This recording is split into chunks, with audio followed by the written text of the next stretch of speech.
Hello, everybody. Welcome back to 45th. I hope you guys are doing well. Busy week in League Two. There's currently 2 games playing tonight, but we've got quite a fair bit to talk about. Nonetheless, including Grimsby Town's 5 goals that they scored yesterday. I'm still in disbelief. It's like Christmas has come early for that part. We'll also be touching on another win for MK Dons. Walsall beating Notts County in what seems to be a little bit of a statement win. And Newport as well, actually, because we've got Keiron with us. We should probably mention a bit of Swindon as well, because they've sort of embarrassed themselves again. I've mentioned Keiron, he's with us, as well as Luke. A couple of days since we last spoke to each other, but we're here again. How's things on your end? Oh, it's great. We haven't had a match for 2 weeks, but I tell you what, we've just gone and battered Chesterfield. Football's great. Can we just have another game as soon as possible, and we'll just keep winning? That's 6 in a row. All right. I feel like I'm experiencing deja vu with this intro. I have no idea why, but no, fantastic. Football aside, or league football aside, it was miserable for about, 45 minutes, and then less miserable for the rest of it. So I like 16th in League Two. Very comfortable, very stable as a club, and we're never leaving. Never, ever.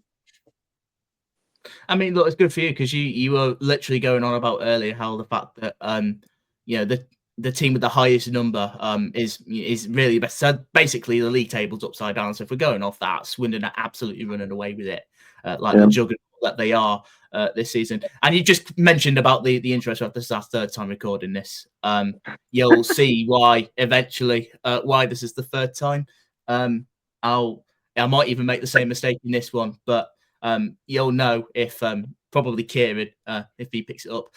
Right, just before we do start, a couple games going on currently as we speak. So if we have time, we'll probably touch on them a little bit at the end, just on what we know from that.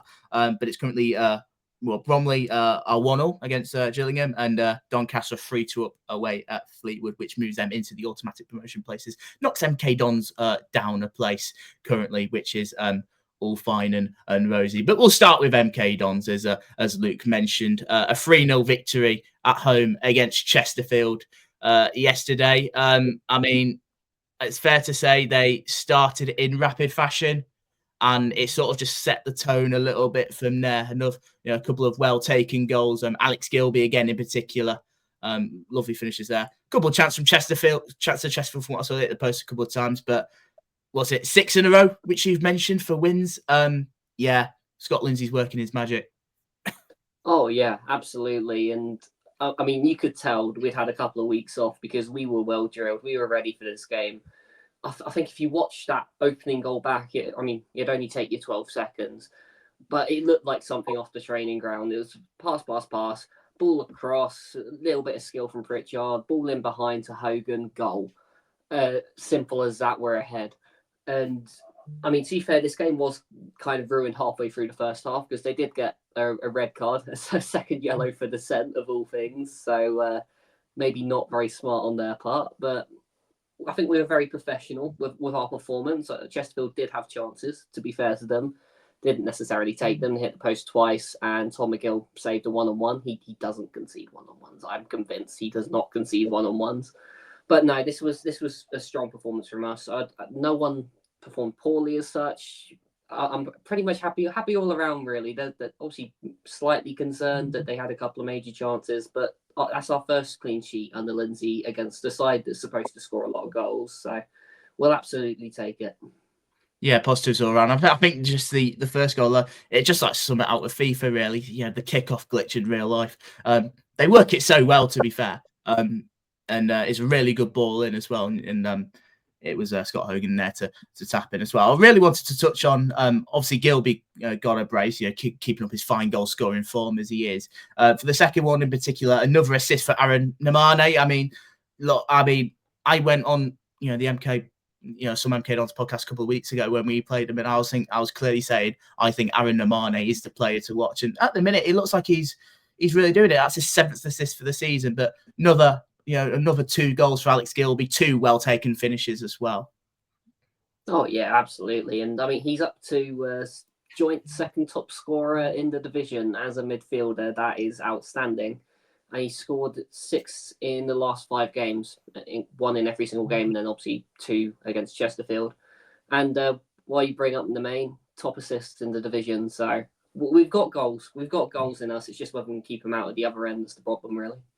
Yeah, exactly. It's just such a threat. I mean, I saw the quality out at Notts last season, and it's not hard to see why. Keiron, what have you made of Chesterfield? I think going to MK Dons at the minute is going to be a challenge, with the form that they're on, and it looks like they're finally performing to expectations, albeit it took their time, but they've got there eventually. So maybe the sense that it just felt a little bit expected, I think, with how good MK have been last few weeks, but they certainly had the chances, as we've mentioned. I think maybe on another day, it might have been a different story. Maybe if they didn't have the red card, who knows as well. I think it's a case of, I think maybe just ifs and buts. Maybe I think maybe at times. Yeah, I mean, to give credit to Chesterfield, it's their first season back in the EFL. A lot of teams that come up from the National League, they tend to consolidate for a season, but again, to give them credit, they're within the fight for top 7. I don't know whether expected with the amount of convincement that MK provided in this game. I didn't think it was going to be that convincing of a performance, but again, as Luke mentioned, that kind of red card didn't help them out. It didn't help their chances to go and pull out a result. But in terms of Chesterfield up to now, I mean, if you would have said to them 18 games into the season they'd be 9th, would they really complain? Probably not. They're not they're not in any kind of worry in that regard. It's just whether they can bounce back. We always mention in every single podcast when a team suffers a heavy defeat or even wins, is how they reply to it. So it's going to be interesting to see how they respond. But yeah,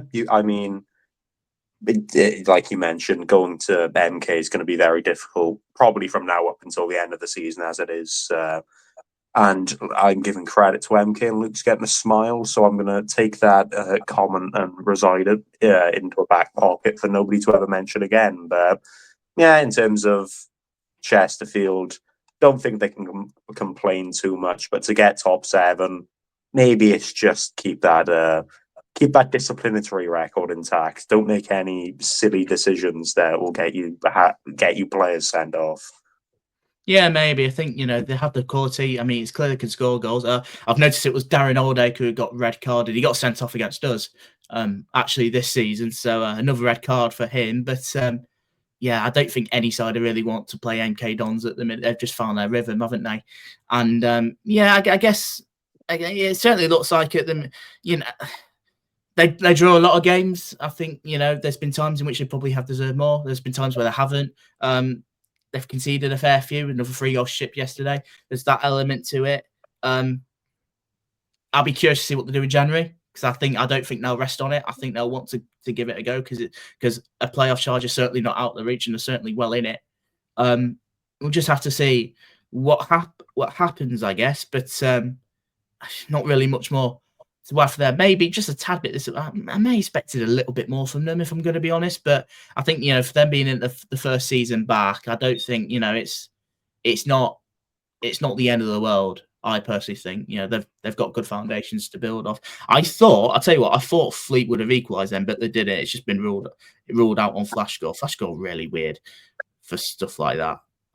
But no, Donny's still a smile that came onto Luke's face as you mentioned that for about 2 seconds. Yeah, as I say that, Doncaster have just scored a 4th, so that's just great timing. Unbelievable. But they're going straight back up to 3rd place. Right, okay. Walsall, Notts County. We'll do that one, and I'll say his name right this time.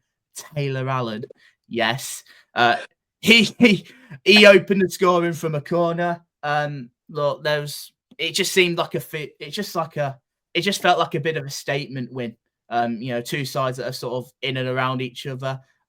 If Walsall, I think, Walsall were minutes away from going top of the table if it wasn't for Port Vale's late equaliser at Cheltenham. Look, George Hall took his goal really well looking at it. McGoldrick penalty, I think it certainly looked like a pen. Another goal for Nathan Lowe is someone, we've been high praise off this season.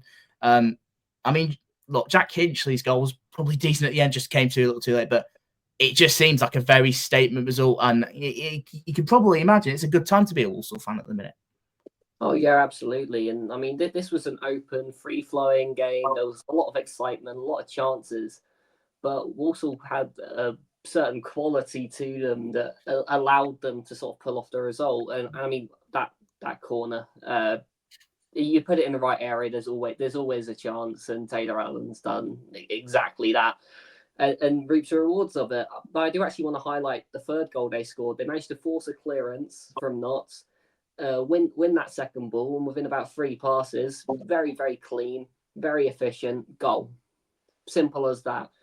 They did, let Knotts back into it towards the end. I do think Tommy Simpkin could have done more with that second goal. He dived very, very late. But to be fair, he redeemed himself by making a big save right at the end. So all in all, they got the 3 points, and that's the important thing at the end of the day. Yeah, of course, and especially at home as well. I was really impressed with the second goal in particular, actually. I think just the movement in the box just to try and find Hall, and then that finish into the corner, I think is a really nice goal. Notts County, I think we do have to look at them a little bit. 4 league games without a win, albeit, they have played Doncaster and Crewe in those 2 games who are up there as it is as well. Walsall's always going to be a tough game with how well they've been. And they couldn't quite find a way through Newport the other week as well. After it seemed like on the match play dominated the game. As such, just one of those days where they just couldn't find the back of the net. What do you think of them at the minute? Because it just feels like, yes, all right, they've gone to teams that have been up there, other than Newport, and they've not. Yeah, I mean, I don't really know what to make of them at the minute. I just feel like I think you've got to be taking something out of these teams if you want to be right up there. They took something out of Doncaster, I guess, but I don't know. I'm not sure at the minute. I mean, you can use the injuries of Jody Jones, I suppose, and Crowley, those 2 really key players. You can use those absences as, I suppose, a justification to why they're not quite getting over the line. But I think then at the same time, you can't rely on 2 players staying injury-free in order to be a top side in this division. You need to have that strength and depth and that adaptability to be able to overcome that the adversary, if you will. But yeah, it's interesting, isn't it? I mean, they're almost falling into the path, especially so in the game yesterday, where they're good at scoring. We know they are. We know the qualities they got up front, but they're compensating for that with a poor defence, a leaky defence, committing too many men forward, or those kind of mistakes that, like has been mentioned for one of Walsall's goals. It's just one of the. I worry that they're falling into that trap that they were in for a large period of last season, where they can score loads. They're a really entertaining team to watch, but they don't have that balance. That's the thing that worries me. Yeah, I think there's no really denying what any of you said there, especially on what you said, Keiron, about Knotts. I think they definitely miss something when Jody Jones is not playing. Though I'd go as far to say he's by far and away the best player in League Two. Just what he can offer on the ball is his footwork on the ball is next to another. He can half deliver a ball and can get the odd goal there as well. They certainly miss something, but I think Notts County have quality in there. Obviously not to the quality of maybe someone like Jones. I mean, they've still got Dan Crowley playing for them. So I don't think there's really much of an excuse there. I think there's no denying that Notts County are defensively better. The alarming rate they were shipping goals in last season was very concerning. I think for a period of the season, it looked like they were getting there. I think they're still shipping a fair few. Another 3 goals shipped yesterday. Need to be careful. I'm saying shipped here. So it can get a bit up in there. But I just feel like I think the next few games. I feel like I just think something just needs to change, because I think they're going to the next few games. Maybe they like to think it might not be what Gillingham are doing, in which Bromley have retaken the lead in that game, by the way. I look at Notts' next few games. They've got Colchester at home, Salford away, and Bradford at home before they head to MK Dons on Boxing Day. So before the game against MK, I think they've got 3 good chances there to pick up points. Colchester have hit a little bit of form recently, but they're still down there, and Notts can they've got firepower to that. Same as Salford, they've picked up a little bit recently, but you'd still expect Notts County to probably beat them, and then they've got Bradford at Meadow Lane, Andy Cook FC, in which they've had a fair few off days at the minute, and it just looks like they're very capable of getting results from that, and I think they have to if they want to stay in and around the mix. I tell you what, I saw an interesting comment on the full time post with the fact that let's get rid of Maynard. Mark Robbins is available. Go and get him. Yeah, I don't know about that one, mate. A little bit ambitious, I can't lie. They're not a bad side, by no means a bad side, but I just think something's off a little bit. Albeit, as mentioned, they have played some good teams in there who are in and around where Notts are, like Crewe 5th, Doncaster are going up to 3rd as it stands, and Walsall, who are minutes away from going top of the table as well. So, I think maybe a few more points out of that, and I don't think we have this conversation. But it's just sort of where I think we are Notts. But I mean, Walsall going very well at the minute, and they just look a real force. They just look a real force. The top goal scorers in the league, another 3 goals scored yesterday. They're coasting along nicely. I think it's probably fair to say. A team that's not coasting along nicely, oh God, is Swindon Town. They've gone to Colchester and have lost 4-0. They were 4-0 down at half time. They conceded some terrible goals. They're now bottom of the Football League. We'll start with Colchester. Another win for them. They're on a little bit of decent form at the minute. It was a good win, probably expected. Yeah, I mean, definitely expected, especially after the way they started. But when I said in the predictions pod, Colchester are my dark horses, this is what I was expecting to see. They were very clinical going forward. They had a lot of ideas, and I mean that game was over by half time, effectively. I mean they're four goals up, but and Swindon don't have the quality to bring it back. I mean, to be fair to Harry Smith, he did score a brilliant header just at the wrong end.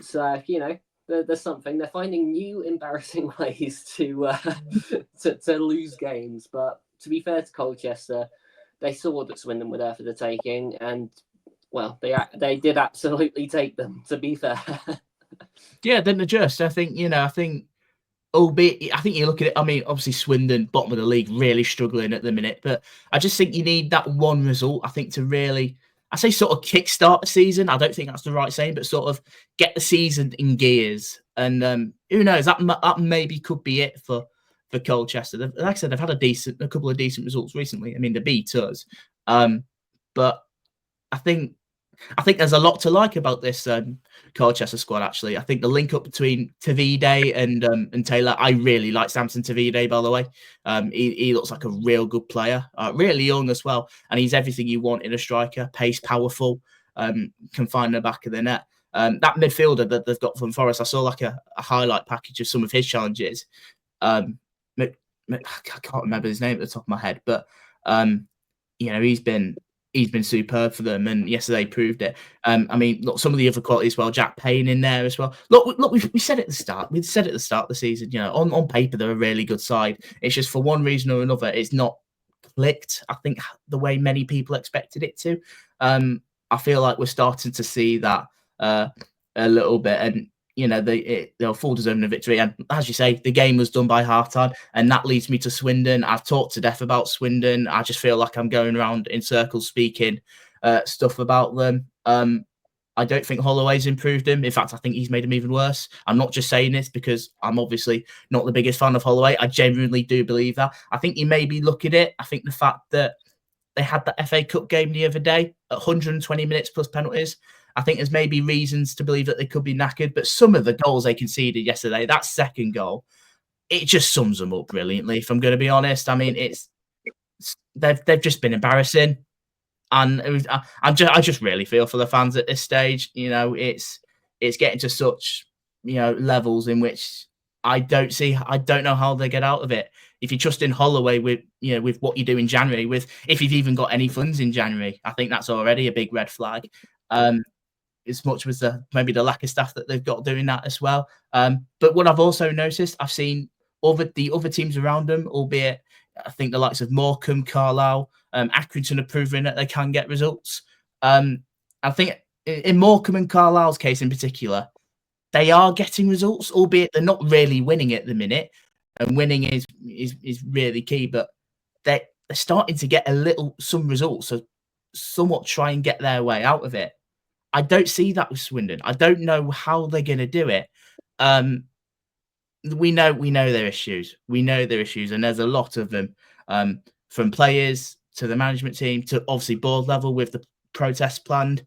I don't know who would want to join that sinking ship. Nah, I mean, we've talked about Swindon many a times, and you could easily make this another podcast talking about the problems at Swindon. But, I think the one thing I kind of clocked on to, and it was something you mentioned, was, of course, that they did play 120 minutes plus stoppage time in the FA Cup. We saw Accrington did the same. We saw their result was equally as poor. However, 2 out of 4 of those goals have nothing to do with fatigue. They've got absolutely nothing to do with players being tired. It's not even scoreboard stuff. Exactly. You wouldn't expect an under 13 side to make those errors. Yeah, exactly. And you can see why they're rooted to the bottom of the league, and I really don't know how they get on with it. I've got a theory on Holloway. I honestly think that I could be wrong. Look, I think from what I've seen, Swindon fans are mixed on Holloway at the minute.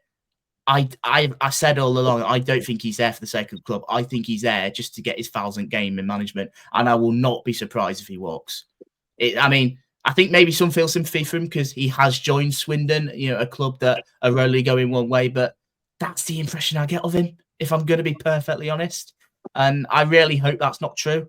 I do look for Swindon's sake. I hope he claws him out of it. And I really hope they are a Football League club next season. I've got no confidence how he's going to do it. I've got zero confidence in this Swindon team. I don't think, and January's massive. You look at their recent games as well. They've lost to Morecambe. They've lost to Carlisle. They've lost to Colchester, who was not far off them only a few weeks ago. They failed to beat Accrington. There's games there in which they've got to be winning to stand any chance of staying up, and they haven't done that. So I don't really know where the points are coming from anywhere else. It's as simple as that. I think I've said all I needed to do on Swindon, but yeah, there's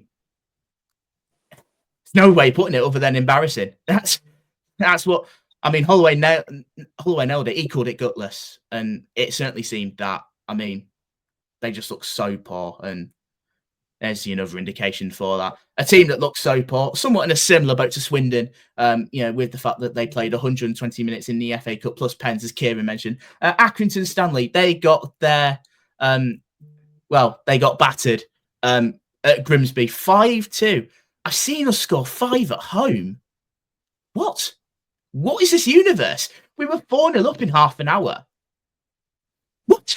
Look, I thought we were terrific. I think first half in particular, I think 4-0 was nice on Accrington. I think we should have been 6 or 7 in front. We absolutely ripped them to shreds. Scored the early goal through Harvey Rogers, and it sort of set the tone. Good finish from Luca, albeit took a deflection. A B Crewe's goal was an absolute gift, to be quite honest with him, but he's still got to stop that way. Something he's had a little bit of an issue with is, him being clinical. He was exactly clinical with that. Well taken penalty from Jordan Davis from the foul from Yasin Svan-Thorsen, who I thought was absolutely immense yesterday. His best game in a Town shirt by far. It might be the weather. I think it might be the weather. Playing in 0 degrees, it's basically summer for him. So I think that might be the for what he needs. But he looked untouchable at times yesterday, playing on the left because he's been mainly playing on the right. But we was in dreamland at half-time. The game was won at half-time. You can tell that I think Accrington were a mixture of both knackered but again, I think same as Swindon, I think some of the mistakes are just not down to fatigue. That third goal in particular for a B Crewe. And we sort of just took the foot off the gas a little bit second half. I was a little bit disappointed at the time, especially with the 2 goals we conceded. The second one in particular was really poor. But I guess if you're going to do that, I mean, it softens the blow if you're doing it when you're 5-1 up. Let's be honest. If we were doing that, we were 2-1 up. I mean, I would not be very impressed. But ours was an own goal. I should probably say, as much as we fell asleep for Accrington's first, I thought he took his goal really well. I thought it was a really good hit, actually. Yeah, I don't think there's really much more to say from that. We needed a home win. I think, we mentioned about the 5 goals, which is really pleasing because there's not been many times in which we've scored more than twice in a game. But the 3 points was the main thing, especially at home, in which we've been really poor last few weeks, and we needed a performance from that. Albeit, if maybe a different team did that, would it be the same outcome? Probably not. But you can only play what's in front of you, can't you? And we were well deserved 3-0 winners in the end. Oh yeah, absolutely. And I mean, I said 3-0 there. We were well deserved winners. I think I said 3-0 there. I can't remember. Anyway, go on. Sorry. Yeah, but that is absolutely how you fix your home form. Yeah, go and score 5 goals against a team that are evidently a bit tired and evidently also a bit poor. I mean, they were very efficient with the attacking moves and clinical with the finishing, and that's exactly what you need. It's that one sort of show of quality it's the confidence that comes with it. I think, because you can use that as a catalyst to improve your home form against stronger opposition that are maybe a bit more ready for this game. And yeah, I mean, a little disappointing to concede 2 in that nature. But yeah, at the end of the day, it's still a huge win. So you can't complain too much. Just minor tweaks. Yeah, I pretty much agree with that. Some of the stuff in the first half were generally a joy to watch. We were aggressive, we were attacking at will, playing good football on the front foot, playing it from the back. We look like we can see what we can do, and there's no denying we have made progress this year. But I have just mentioned that the 3 points at home were the biggest thing with the recent run at home. I mean, I guess it's not been a bad few days for Accrington Stanley into the 3rd round of the FA Cup, drawing Liverpool away, which is a phenomenal draw for them. I always got the impression that they might not really fancied it. On last night, if I'm going to be honest, and I think that there's certainly been times in which I saw just that. And but yeah, I think I can notice what's seen in front of us, and I mean we can say that, but I think Accrington probably one of the poorest sides I've seen at Blundell Park for a fair while now, actually. Which is maybe expected, but not at the same time, because they were on a decent run of league form going into it. But I can sort of see why that sort of took place. I mean, it looked really ugly at one stage, but you can maybe get it, I guess. Same with, I think they dealt with it. I do think actually they dealt with it better than what Swindon did, because at least they made changes. Yeah. I'll tell you the one thing that I do quite like about Accrington is that unlike a certain team that we've already mentioned many a times this podcast, they tend to compete in the games that you'd expect them to compete in. Don't get me wrong, against sides that are high up the league, especially when they've done all these other things that potentially take more priority than the division. I think drawing Liverpool away probably takes more priority than a game against Grimsby, albeit the league is important. But I like that they compete in the games that you'd expect them to compete in, and that you can't give nothing but credit to the way Grimsby played. And Luke mentioned clinical. I don't think they were. I get you scored 5, but you could have scored about 9. So in terms of actual chance conversion rate, relatively low with the way you played, but creating that many chances against a fatigue side, I can't give nothing but plaudits to that. But I still think Accrington will be more than fine. They compete in the games you expect them to, and maybe they're not the most pretty team on the planet, or you don't expect miracles from them, but they can do jobs when they need to. And a certain run of results certainly suggests that. But no, look, good week back in the playoffs. I tell you what, if we go to Morecambe and beat them on Saturday, we're in a right good position. But chances are Morecambe hadn't won at home all season. We'll lose to them because that is just what we do. We'll go to Morecambe now. Actually, 2-2 draw away at Tranmere. Tranmere have proven they could score goals, just the two, albeit. Look, and Morecambe are out the relegation zone, so I guess. I was gonna say that maybe I don't think the result helps either, especially not Tranmere. But I guess if you maybe take a look at it in the grand scheme of what Morecambe have done in getting out of the relegation zone, albeit for now, I think when they've been in it all season, maybe a little bit of cause for encouragement maybe for them. But it just doesn't feel. It doesn't feel like anyone. I mean, no one's a winner because they drew, but. I just don't feel like it really benefits both too much, if I'm going to be honest. Because I think if you're Morecambe, I think you'd probably see that Tranmere are there for the taking, and I think Tranmere might think the same, albeit with their lack of goals. Actually, I actually think Morecambe were really poor in this game as well. I think they rode their luck. Those 2 goals that they scored. I think in terms of the way they were conceded from Tranmere, I think they're 2 of the poorest goals I've seen from any team this season. I do think they rode their luck. The performance felt flat to me. The defending was very, very scrappy. And ultimately, they've let a side that struggles to score goals score 2. And this is a side that they need to be beaten because they're in a similar part of the table. And these are the games you absolutely have to win to make sure that you're keeping away from that relegation battle. They do have some more favourable fixtures coming up over December, but even so, it's a wasted opportunity and a poor performance to go with it. I wouldn't be too happy about it at all, to be honest.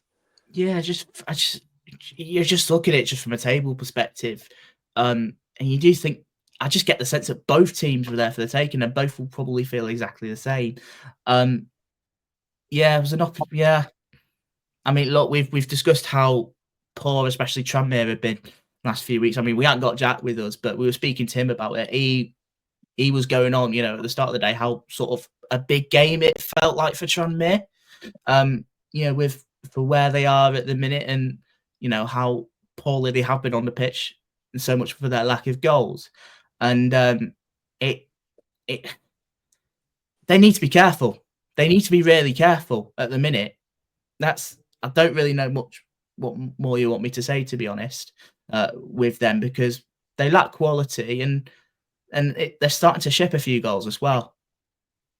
Yeah, it's the one thing we gave them, bits of credit for where we could in recent weeks, is that they were relatively good at keeping the ball out of the net. But as Luke mentioned, those 2 goals Morecambe scored,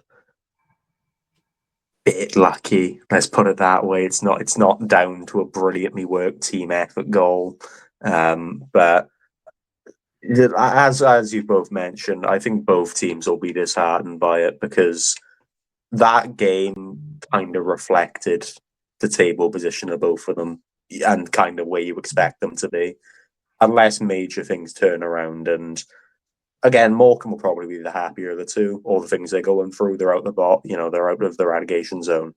But yeah, I'm in the same boat with you with Tranmere. It seems that for them to score, they have to ship loads of goals as well. That there's no fine balance, and we saw that in glimpses last season, but they just can't find it at the minute. Yeah, they have to do so much to score goals. They have to do even more to win games, it's not a good look. It's really not a good look. I look at their next game. They go to Chesterfield. Look, they'll want a response. There's no doubt about it. They'll want a response after going and losing to MK Dons. Morecambe have obviously got us. Chances are we'll hand them 3 points because that's just what we do. But there's no excuse why. I mean, we go into that game favourites, and rightly so, especially with how good we've been on the road as well. There's 2 difficult games there for both teams in the next one. But if you said to me who I think will finish higher out of Tranmere and Morecambe, I honestly think Morecambe, just the way they're going at the minute, because they have, like I said, they have clawed some results out, especially recently. Whereas Tranmere are having a really hard time, and I don't know what the plan is with Nigel Adkins. I don't know what the plan is with their takeover. I think there's a lot of question marks over Tranmere at the minute that I think are desperate for answers.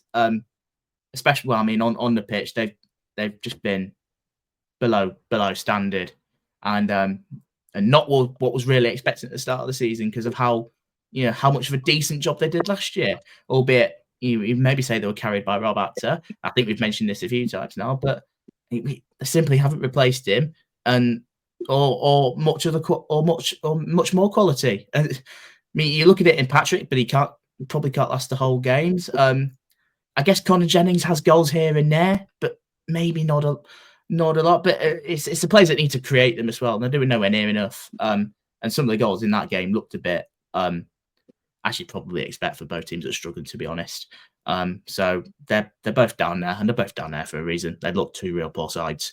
It's as simple as that. AFC Wimbledon 2, Newport 2. AFC Wimbledon went 2-0 up, threw it away in literally the last kick of the game. I love the fact that the penalty was scored, and at the second that went in, the referee blew for full time. But Wimbledon 2 up at home. They've had a couple of iffy results, I think, is probably to say the least. They've been a little bit inconsistent of late, and to give away especially such a stupid pen at the end, I think it just compounds them really, especially when you're 2-0 up. Oh yeah, I mean, don't get me wrong, they're relatively strong from set pieces to get those 2 goals, but I think at the back they're starting to look a bit clunky, a bit disorganised. They don't necessarily know who's supposed to be tracking which man, and they were able to ride it out for a little bit, but ultimately one clumsy piece of defending and it's all gone. And it's just another situation where they've thrown away points that they probably should have gained, and that home form is really starting to slip now. Because obviously they started the season with great home form, but it's falling apart a little bit. And I mean, they need a way of stopping the rot in that sense. And there's not really any sign of that happening just yet. But yeah. Yeah, because I think, at the start of the season, they sort of had that home form that they relied upon because they're pretty good at home. They've had some decent results at home. Notice that we were the first ones to beat them at home, and it's been iffy ever since. So you can thank us for that one up the town. But yeah, 2-0 up. They threw it away last minute. Keiron, I want to get your thoughts on this. Obviously, for Newport, obviously 2-0 down to, I think, 2 set pieces, I believe it was. You said you turned the game off for a period, and you turned it back on after, was it when Spellman scored, and Shane McLaughlin scored that pen at the end. So yeah, I mean, what did you think about that? I think it's probably the simple question. You realise Grimsby are back in the top 7. It's because of Newport up the county. Anyway, yeah, that's the way. Right, that's the nicest I'll ever be to you, by the way. Yeah, it's fine. Understandable. But anyway, we're really good at getting draws. I don't know what's happened. We spent the entirety of this calendar year not getting a single draw up until, was it the Fleetwood game? And ever since then, we've drawn 4 out of our last 5. So don't get me wrong. We're difficult to beat. We're a very difficult team to get the better of. However, this one felt frustrating because this game was probably the first example of the Hugh Jenkins's style of football being implemented. The high amount of possession rates, the attempt of slow build-up and all that stuff. When we went 2-0 down to 2 near enough identical set pieces, that went out the window. All of a sudden, we're back to committing a load of men forward. Michael Spellman scores 6 minutes after we go 2-0 down. And to be honest with you, I thought we were relatively decent from there. Don't get me wrong, a lot of backwards passing, frustration in that regard, especially when you're not leading. But I thought we were really patient. Didn't suffer too many chances from Wimbledon second half. If so, dealt with them relatively well. And a lot of people have been questioning Nelson Jardine about his managerial changes, about his decisions. The man who won the penalty was Kyle Jameson, who was brought on a centre-back, for context. He's playing striker. He's the one that they end up winning the foul. So some will call it luck. I will call it a tactical masterclass by Nelson Jardim to put a centre-back in striker who wins a penalty. Within credit, they know, centre-backs know, unfortunately, how to give away penalties. So, they know the positions they need to be in to likely draw one as well. And my relationship with penalties, as per the past few weeks. We've dropped 4 points against Grimsby and Fleetwood, respectively, because of missed penalties. And Shane McLaughlin's taken it. Probably the first option I would have given a penalty to in every other game. And he's sent the keeper the wrong way. It's so satisfying, like you mentioned, that he blew the full-time whistle right as that ball went into the net.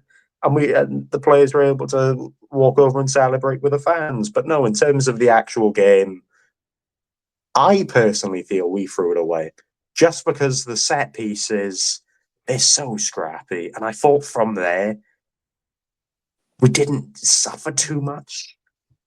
Probably an even game. Maybe a draw's a fair result. But if we just didn't give away 2 crappy set-piece goals, it's looking a lot better. But that being said, 2-2, 4 draws out of 5. We don't lose. Grimsby, you're welcome. Up the pole. Love that from you. I mean, look, you mentioned about the McLaughlin penalty as well. You said that you probably should have taken him in the other games. I think what you've just said there. I remember Luke was back in Carl Hudlin when I said that. It just felt a bit weird that Hudlin was taking it, albeit understandable because he's a striker. But he just doesn't brings out the player that had confidence to take it. It's just, I don't know. Maybe I'm way off the mark there because he has been relatively decent. He maybe could have scored yesterday. Looking at it as well. Albeit should maybe have scored yesterday. Yeah. Rounded the keeper, but I guess I'll give the justification that there's a defender on the line. It provides a bit of pressure, but no, I had the same skepticism when it came to Carl Hudlin taking the penalty because he's a lot better aerially than he is with his feet. As you'd expect, he's 6'9". What else would you expect? Yeah, I mean, he's not really good much. He's not really that useful with much more. But I mean, you notice. I mean, it's quite interesting. You said that you brought like Jameson on as a striker. I think it was Belair that gave away the penalty, and he was a substitute in the 90th minute. So I can't imagine what the Wimbledon players will be like in the changing room after that. It was a blatant pen. There's no doubt about it, and he's giving Newport a point in the end. Right. So Cheltenham 1, Port Vale 1. Port Vale take a point right at the death through a lovely finish, it has to say, from Ronan Curtis after a somewhat scrappy goal for George Miller for Cheltenham. But again, it's just another indication, maybe, away from home, 64% of the possession had quite a few more shots than maybe what Cheltenham did, but you just find a way to get a result. If you're not going to lose, if you're not going to win, don't lose it. And they just found a way just to nick a point at the end. It's taken them back to at the top of the table. And who knows? It could be valuable, actually. But maybe sense of missed opportunity. But I think Cheltenham are doing pretty well in the league at the minute. Or not too badly either. So, yeah, there's a couple of angles you can maybe think of it, actually. That one. Oh yeah. I think it's mixed feelings, really, because, I mean, Cheltenham have been in good form. So actually, I think they probably played quite well in that game. And so to take something away from it, especially away from home, is still a decent point. I think, as the league leaders, there's certainly an angle to say, oh yeah, you'd hope to win against the side lower in the table. But either way, I still think it's a decent point. As you say, if you can't win, don't lose, and that's exactly what they've done. They had a couple of chances early on as well. I think Tom Sang had a couple of chances he really should have done better with that could have opened the scoring instead, but not to be. And they did end up having to chase the game, but a moment of quality right at the end managed to secure a point. So, you take it, you move on, and it's a point at least. Yeah, exactly. Away from home, take it, move on. I've just seen Port Vale's next game is at home to Walsall. Oof, this weekend. That could be tasty. Winner will go top of the table for that one. I mean, oof. 0-0 incoming. Yeah, Something yeah, 0-0. yeah, it'll probably be that. But yeah, I think Cheltenham. I think we've mentioned Port Vale a fair bit. Cheltenham going a little bit under the radar. I think maybe at times, especially recently. They lost to MK Dons, but they've been, they haven't lost since the 12th of October, sorry, where they lost to Swindon in the league. So yeah, the run in the league has been pretty good, all things considering. A little bit of a gut puncher at the end, conceding right at the end to top of the table, albeit a pretty good goal. But I mean, the 15th at the minute. But I think recent runs suggest that that they'll be more than fine, that's for sure. But yeah, they're just.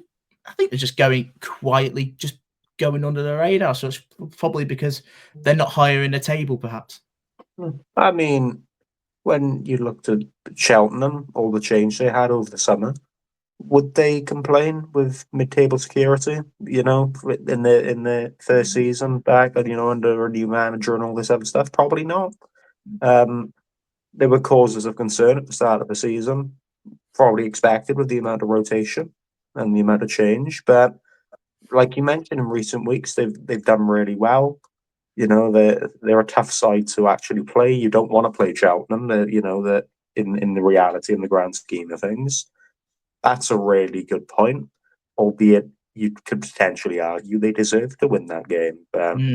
Irregardless, that they're also competing in every game. They definitely can't complain with that result overly, as much as it is a gut puncher in the moment. But are they going to be good enough to challenge for that top 7? I personally am not convinced. However, can they get into the top half and, make it look like a genuine, really comfortable and calm season? Probably. I feel like that's definitely doable. Yeah, I think it exceeds any some expectations, because I think a load of people had like Cheltenham in like the 15th, like 19th, 20th bracket. I mean, if they get mid-table, certainly seems on. He could go down as a pretty decent season, albeit, for the fact that, we've mentioned him out of change in the summer from their relegation from League One. Are they good enough for a playoff charge? I personally don't think so. But there's a lot of football to be played, and it could be a chance of proving wrong. But they're just going along pretty nicely at the minute. Yeah, I just think the initial reaction was disappointed they didn't get all 3 points in the end. So close to it. But you're just taking the point off the what the current table suggests the best side in the league. So I guess if you're looking at the grand scheme of things, might not be a bad thing. Salford aren't doing too badly themselves either. At the minute, I think they're another club that are going under the radar a little bit, but because they're not that incredibly high up in the table, I don't think many people are taking notice. They got that incredible FA Cup draw against Man City, which is advantage Salford, even though Man City won tonight, which is unfortunate. I mean, but no, 2-0 winners against Harrogate. Jake mentioned how poor Harrogate are. Ben Woodburn and Cole Stockton in the goals. It's a good result. And looking at some of the stuff, again, football's not playing as stats, but looking at that, they certainly look like they were worthy of it. Oh yeah, I'd say so. And in the end, Harrogate did have a couple of early chances that they really, really should have done better with. And I think that if one of those had gone in, then that would have changed the tone of the game massively. But so Salford rode it out and took the lead shortly afterwards. And from there, it was maybe not quite plain sailing, but they found their footing and they were having a lot of shots. Maybe not really clinical with it, but they did enough and they were asking the right questions. And in the end, that's all they needed to do to pull off a 2-0 win. And, it's a clean sheet at home, 3 points. It'll do. It's a solid one. Yeah, of course. You can't really ask for much more than that. I think there was a fair bit of a change at Salford themselves, obviously not to the extent of Cheltenham because they just took the biscuit with some of them, but I think needed to. But they've certainly got quality in that squad. They've certainly got players that can hurt you, and it's taken a little bit of time for it to sort of click. I mean, they had a period in which they were like Tranmere for their source for goals. They're still, I mean, they've scored 17, which is, I mean, they've scored more goals than Harrogate now, so that's something. I would probably notice that they're 11th in the table. They're in the top half now, which it's been pretty good for them over the last few weeks. I mean, Harrogate, they're 18th at the minute. Another defeat for them. I just think they're just sort of there, albeit they had back-to-back wins in the league against Chesterfield and Gillingham before that. Big games in the FA Cup. Harrogate got leads themselves in the FA Cup, which is a decent draw for them. AFC Wimbledon next. I just think, I don't really know what you want to say. I think they're just there in League Two, aren't they? I think they'll be fine, but I can't see them doing much more. You've literally just taken the words out my mouth. They're just there. You know that they're not overly consistent. They don't win by a lot. They don't often lose by a lot. They don't often build runs of winning or losing. They don't draw very often. Just a League Two team. And they get points of teams like Doncaster. They always beat Bradford. They always beat us. So Harrogate, in advance for Boxing Day, you're welcome for 3 points because you always take 3 points off us because that's exactly what you do. That's going to be really, really massive towards their 17th place finish. Especially when they're 18th now currently. Yes. I mean, look, they've already beaten Bradford and Doncaster themselves, so just us less to go. So, you're welcome. Riveting stuff being a Harrogate fan from 18th to 17th. Incredible. Love it. I've got nothing else to say really.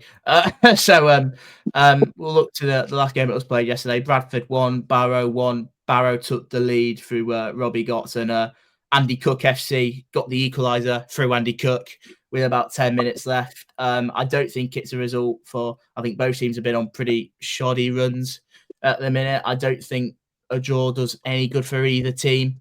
But I think it's more telling for Bradford for what they can't offer at the minute. Look, it's another goal for Andy Cook. Yes, it's great. I think I saw something that Andy Cook has scored half their goals, and that's a real concern. I think a load of players have scored like one. I think a couple have two. So it's hard not to call him a one-man team at the minute. I feel like he's lifting a lot of what Bradford do just on his shoulders. But yeah, like I said, I don't think a point is really big for any team, to be quite honest. Well, yeah, we say Andy Cook FC for a reason. He is their only way of scoring goals. And, they were struggling in this game. I mean, it looked close, but they didn't quite have the quality to pull anything off until Cooks managed to get away from his marker and head one in. And, ultimately, that's what he's good at. Not going to criticise him for it because, it's a decent header. But that is the only way they score goals. There's no versatility to their play at all. It's either you get it onto Cook's head or you don't score. And, it makes it very, very tricky because if you do have that situation where there's only really one guy you need to worry about, it gets quite easy to defend because, you know what's coming. And, Barrow did eventually slip up and it was poor marking, but it wasn't necessarily a convincing performance from Bradford. And, I think a point is disappointing, but at the same time, I don't think they deserved more than a point. So they can't have too many complaints, really. Yeah, it didn't look like a game of huge quality. I should probably mention about the Andy Cook thing as well. He was booked yesterday. That's his 5th yellow card this season, so Bradford will be without him this weekend when they travel to Crewe. Not the easiest game as it is. So it'll be really telling, I think, to see what Bradford do. Watch them score about 4 or 5 now. Because now I said that, but when he's not in the team, they struggle massively. And if you want to be right up there for a playoff push, you need to have more than that.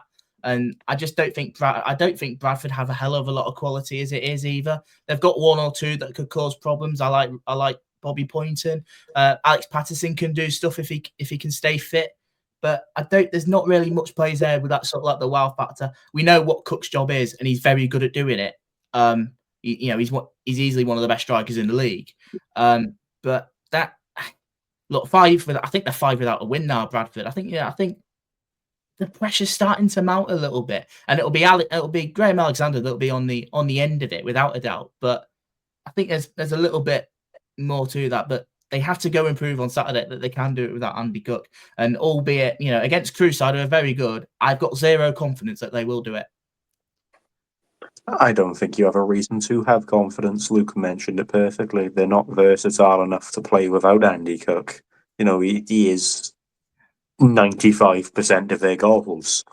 And that we, of course, did that episode about Swindon, a little episode. I feel like that's soon to come into fruition with Bradford, because I've heard quite a few things from a few Bradford fans about, you guessed it, everyone's favourite, ownership problems and all that kind of fun stuff. It's just something that's not been publicised as much, if you will. But we'll see if anything does come of that. But irregardless, it was just a poor game of football from both sides. You can see that they're both horribly out of form. But yeah, it's going to be interesting, like you said, to see how they play without Andy Cook. Because if it was against a poor side, maybe you'd expect something from them. But Crewe were far from a poor side, so there's a little bit of worry. And like you mentioned, it's all going to come on the manager's head, and whether it goes into something even more serious is going to be a different question. But I feel for them, January can't come quicker, because they need some form of other attacking outlet.